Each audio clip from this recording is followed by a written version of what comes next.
इसके बाद अगर हम बुक में देखें तो एक एक्टिविटी दी हुई है, और ये एक्टिविटी मैं वैसे पढ़ देता हूँ कि causes of haemophilia A R reported in queen Victoria's family, के क्वीन विक्टोरिया की जो फैमिली है इंग्लैंड की, उसके अंदर हीमोफीलिया ए की हिस्ट्री जो है वो मौजूद है। तो उनकी जो पेडिग्री है ऑफ क्वीन विक्टोरियाज फैमिली वो फिगर में दी गई है। Indicates that Queen Victoria was a carrier mother, कि क्वीन विक्टोरिया जो है वो कैरियर मदर है, because she gave a birth to an affected son Prince Leopold, क्योंकि उसने प्रिंस लियोपोल्ड जो है बीमारी जो है वो आके प्रिंस लियोपोल्ड को आई, और प्रिंस लियोपोल्ड जो है on passes this recessive x.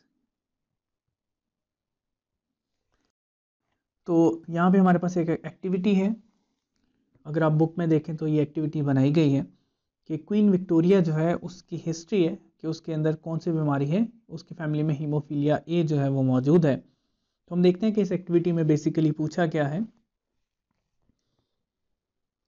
Queen Victoria जो है was a carrier mother, Queen Victoria जो है वो कैरियर मदर है। तो यहाँ पे ये बताया गया है कि क्वीन विक्टोरिया जो है वो कैरियर है। क्वीन विक्टोरिया जो है ये कैरियर क्यों है, ये कैरियर इसलिए है क्योंकि इसके बच्चों में से एक जो बेटा है प्रिंस लियोपोल्ड वो हीमोफिलिक है। तो ऑब्वियसली जो बेटा है उसके पास जो एक्स क्रोमोसोम आया है वो कहाँ से आया है, वो अपनी मदर से आया है। और उसके बाद जो ये बताया गया है Prince Leopold on his recessive x linked trait in typical zigzag fashion through his carrier daughter to his grandson Rupert। और इसके बाद जो है ये बताया गया कि प्रिंस लियोपोल्ड जो है Prince Leopold pass on this recessive x linked trait in typical zigzag fashion, कि उसने जो है वो जिगजैग फैशन में इस बीमारी को आगे पास किया थ्रू हिज कैरियर डॉटर, किसकी मदद से, अपनी कैरियर डॉटर की मदद से। इस डॉटर जो है इसकी बात हो रही है, टू हिज ग्रैंडसन रियोपर्ट, और इसने जो है वो रियोपर्ट को आगे बीमारी पास ऑन कर दी। Assign genotype to each individual, वो कह रहा है कि तमाम जो इंडिविजुअल्स हैं इनको इनकी जीनोटाइप जो है वो लिखें। Can you explain how Alex become haemophilic, और क्या आप ये बता सकते हैं कि एलेक्स जो है ये वाला जो बच्चा है ये कैसे हीमोफिलिक हो गया है। तो सबसे पहले हम इनकी जीनोटाइप जो है वो लिखते हैं। जीनोटाइप का तरीका बहुत सिंपल है। यहाँ पे अगर हम देखें तो हमारे पास जो स्केयर हैं ये तमाम स्केयर्स हैं ये मेल को शो करते हैं। तो ऑब्वियसली ये क्या है, ये एक्स और वाई है, और ये जो है ये एक्स एंड एक्स है।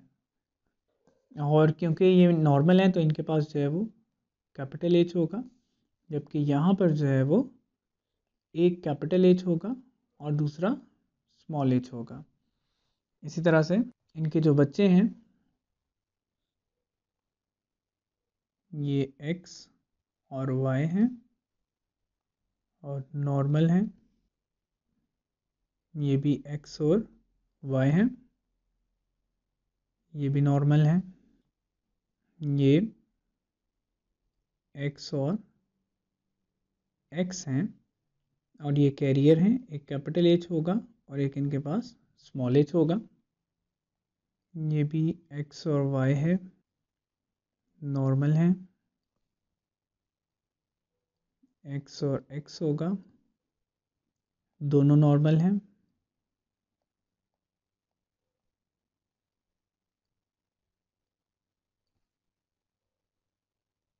ये भी नॉर्मल है, ये जो है एक्स और वाई होगा, और ये डिजीज है तो इनके पास स्मॉल एच होगा। इसी तरह से ये भी एक्स और एक्स हैं और ये भी नॉर्मल है। इसी तरीके से हम सबका जो है वो लिख लेंगे।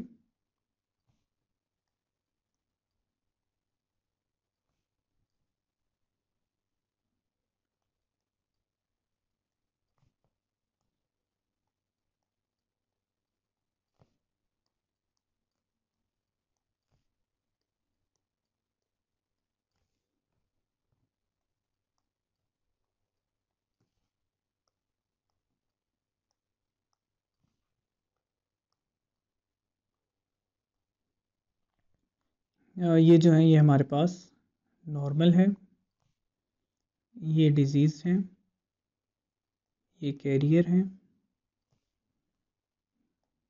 नॉर्मल हैं, ये भी नॉर्मल हैं, ये कैरियर हैं, ये डिजीज्ड हैं, ये नॉर्मल हैं और ये डिजीज्ड हैं। तो यहाँ पे एक जो क्वेश्चन है उसका आंसर हमने दे दिया कि हमने तमाम जो इंडिविजुअल्स थे उनकी हमने फिनोटाइप को देखते हुए जीनोटाइप जो है वो लिख ली है। अब हमने इस चीज़ का आंसर देना है कि एलेक्स जो है वो कैसे बीमार हुए। तो यहाँ पे अगर हम देखें कि क्वीन विक्टोरिया जो हैं वो क्या हैं, वो कैरियर थी और उनके जो बच्चे हुए उनमें से जो प्रिंसेस एलिस हैं वो भी क्या हैं, क्वीन विक्टोरिया की वजह से कैरियर हैं। जो कौन सी पेडिग्री है, अगर हम इनकी पेडिग्रीज लिख लें, ये पेडिग्री 1 है, पहली नस्ल है, ये पेडिग्री 2 है, ये इनकी तीसरी नस्ल है और ये जो है ये 4th वन है। तो क्वीन विक्टोरिया जो है वो कैरियर थी और उनकी वजह से प्रिंसेस एलिस जो है ये भी क्या है, ये कैरियर हैं। प्रिंसेस एलिस जो है इनकी शादी जो है वो एक नॉर्मल इंडिविजुअल से हुई। तो इनके जो बच्चे हैं आगे से 3 बच्चे हुए, जिनमें से 2 मेल हैं, एक मेल नॉर्मल है और एक मेल जो है वो क्या है, डिजीज्ड है। और इसी तरह से बेटी जो है वो क्या है, प्रिंसेस एलेक्स कैरियर है। और प्रिंसेस एलेक्स जो है इनकी शादी हुई निकोलस 2 से, जो कि नॉर्मल इंडिविजुअल हैं। और क्योंकि प्रिंसेस एलेक्स जो हैं ये कैरियर हैं, इस वजह से इनकी जो आने वाली अगली नस्ल है उसके अंदर जो मेल हैं उनमें डिजीज़ मौजूद हो सकती है, जबकि फ़ीमेल जो है वो यहाँ नॉर्मल होंगी, यहाँ पे कैरियर होंगी। तो इस तरह से जो हीमोफीलिया की अलील है वो क्वीन विक्टोरिया से ट्रैवल करती हुई कहाँ तक आ गई, एलेक्सिस तक आ गई। तो क्वीन विक्टोरिया जो है ये कैरियर थी और इसी की वजह से इनकी जो बेटी है प्रिंसेस एलिस ये भी कैरियर हैं। और प्रिंसेस एलिस जो है इनके अगर हम बच्चों को देखें तो इनमें से एक इंडिविजुअल जो है, एक बेटा नॉर्मल है जबकि एक बेटा जो है वो बीमार है। और बेटी जो है प्रिंसेस एलेक्स ये क्या है, ये कैरियर है। प्रिंसेस एलेक्स जो है इनकी शादी एक नॉर्मल इंडिविजुअल निकोलस 2 के साथ हुई और इन दोनों की शादी के रिजल्ट में जो बच्चे पैदा हुए उनमें इनका जो बेटा एलेक्सिस है ये बीमार हो गया, क्योंकि इसके पास जो एक्स आया मदर से वो डिजीज़ वाला था। और बेटी जो है वो नॉर्मल है, क्योंकि इसके पास जो फादर से यानी कि निकोलस 2 से जो एक्स आया है वो भी नॉर्मल है, जबकि जो प्रिंसेस एलेक्स से एक्स आया है वो भी नॉर्मल है। तो इस तरह से ये जो बेटी है ये बिल्कुल नॉर्मल है, जबकि एलेक्सिस जो है ये डिजीज़ पर्सन है, ये क्या है, हीमोफिलिक है। और ये भी डिजीज़ जो है ये सेम जिगजैग मैनर में ट्रैवल की है।